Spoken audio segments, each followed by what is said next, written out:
यो सब गाइस आज जब बताने वाले हैं कि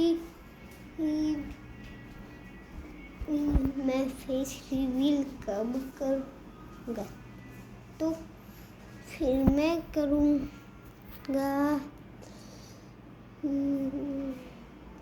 2 मिलियन सब्सक्राइबर में।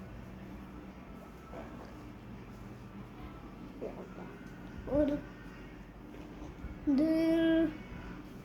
हम कमेंट्स भी चेक करेंगे, जो भी क्वेश्चन होएगा तो बता देना।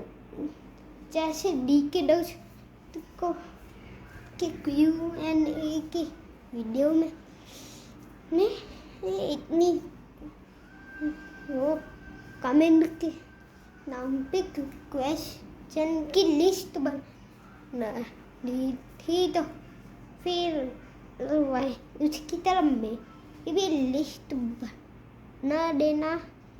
तब तक के लिए